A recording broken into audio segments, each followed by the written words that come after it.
Say, what is going on, Fiend? So, let me ask you a couple of questions. How many of you all believe in aliens? How many of you believe that we have been visited by aliens? How many of you believe that in this big old vacuum known as space, we are not the only life out there? If you're like me and raised your hand to all three, then welcome to the club.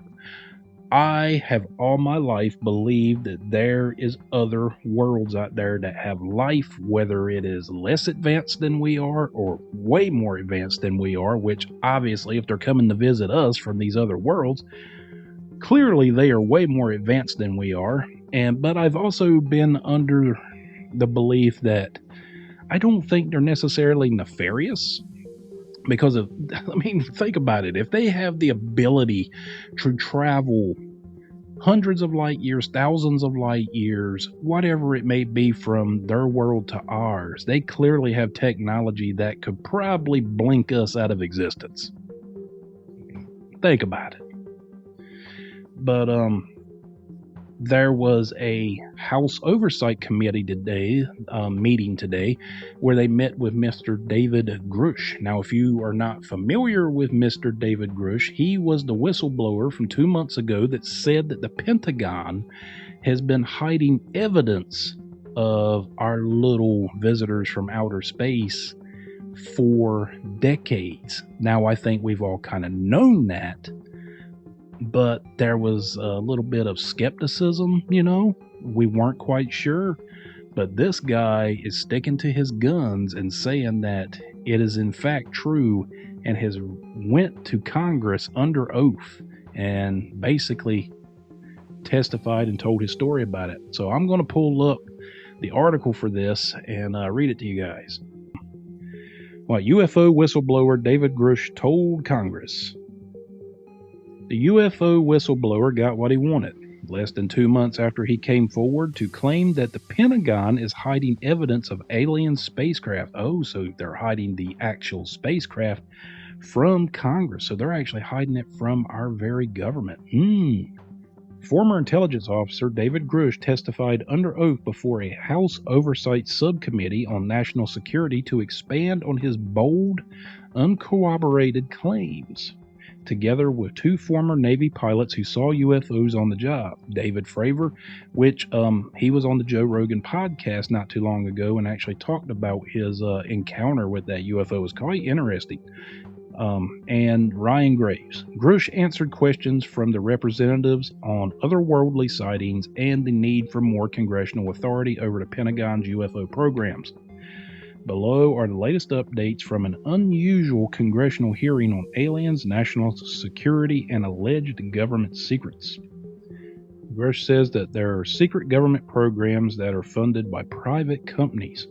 Grush claims that while on the intelligence community's UFO task force, he became aware of secret programs inside the U.S. government that were in charge of unsanctioned technological research related to UFOs. Crucially, Grush has not actually seen firsthand the things that he is citing. His allegations about their funding are just as striking. And there's this tweet by Cigar and Jetty. David Grush says that these black programs are being funded by U.S. corporations, overcharging the U.S. government, and then misappropriating it to black programs unknown to Congress. Grush also claims that people have been threatened and physically hurt in the Pentagon's cover-up of the alleged UFO evidence. Any personal knowledge of people who have been harmed or injured in efforts to cover up or conceal these extraterrestrial technology? Yes. Personally. Have anyone been murdered that you would that you know of or have heard of, I guess? I have to be careful asking that question. I directed people with that knowledge to the appropriate authorities. But can he back up these allegations in public? Throughout the hearing, Grush said he cannot expand on his bold allegations that the U.S. is in possession of alien technology and the remains of non-human pilots whose UFOs had crashed, because the majority of the information Grush alleges he is aware of is classified. Most of his answers are brief. I can't discuss that in an open session, he would say on several occasions. Because he has filed a whistleblower complaint, he is also unable to provide corroborating information about the cover-up. When Representative AOC asked where the subcommittee could look for more information and whether any other officials could come forward, Grush said he could not answer. While Grush has not yet produced evidence of his allegations throughout the hearing, he encouraged Congress to hold our government accountable and to thoroughly investigate these claims. He added, "As I stand here under oath now, I am speaking to the facts as I have been told them." The witnesses think the UFOs are a threat. I don't know, man. I don't think so. If they were such a threat, don't you think they would have acted? Really? You know, that's the thing I can't understand. I'll finish the article and then I'll talk about it.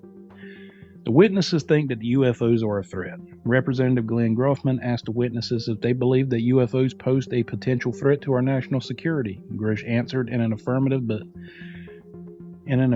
but said that he could not expand beyond what he had already claimed about the government's alleged crash retrieval and reverse engineering program. Fravor said that the UFO he saw over the Pacific could be a serious threat. Do you believe UAPs pose a potential threat to our national security? Yes, and here's why. The technology that we faced was far superior than anything that we had, and you could put that anywhere. If you had one, you captured one, you reverse engineered it, you got it to work, you're talking something that can go into space, go someplace, drop down in a matter of seconds, do whatever it wants, and leave, and there's nothing we can do about it. Nothing. All right, fiends, you'll take from this article what you will, but I am so happy that our government is being more open about this subject, and they're starting to kind of open the doors and letting us have a peek in, you know, because they've known about this shit for decades, and it's been high time that we, the public, are made aware of this. Because, like I said earlier in the video, I have been a believer my whole life. I just don't think it's mathematically probable that somehow we are the only ones that got lucky and got the only little tiny blue-green ball in all of space that could support life. I think that's bullshit. I think there's other planets like ours that can support life. We just don't have the means to find them, so we instantly write it off as, oh, well, it doesn't exist. Bullshit. It does. We just don't know it. The only problem I had with the whole subcommittee thing, and it's not from the people asking the questions, it's from the witnesses giving the answers, Mr. Grush and Mr. Fravor especially. They were quick to just be like, yes, these are national security threats. Yes, these aliens pose a threat. I don't believe so. And the reason I don't believe so is because if they've, like I said earlier, if they have the means to travel light years in a matter of hours, minutes, seconds, whatever it may be, we pose no threat to them. They've got shit that can just obliterate us out of existence. Clearly. Maybe I'm wrong, but I think I'm more or less right. Because if they can bend space-time and travel light years, I don't think they're worried about us too much. And if they had any nefarious agenda whatsoever, don't you think they would have acted on it by now?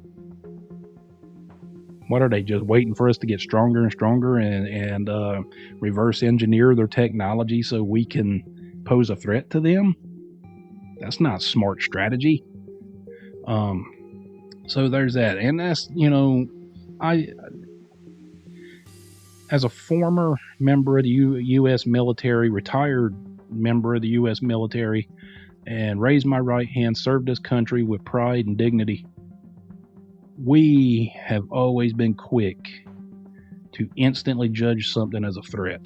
We always have. Read history, man. This country is built on war. We've made a killing off it. No pun intended. Every war has solved a lot of economic problems for us.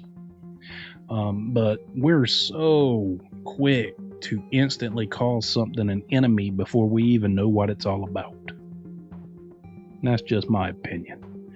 But guys, you all, let me know down here in the comments below what you think about this whole UFO thing. And, you know, I, as a former member of the U.S. military, retired member of the U.S. military, and raised my right hand, served this country with pride and dignity, we have always been quick to instantly judge something as a threat. We always have. Read history, man. This country is built on war. We've made a killing off it. No pun intended. But we're so quick to instantly call something an enemy before we even know what it's all about. And that's just my opinion. But guys, you all, let me know down here in the comments below what you think about this whole UFO whistleblower thing.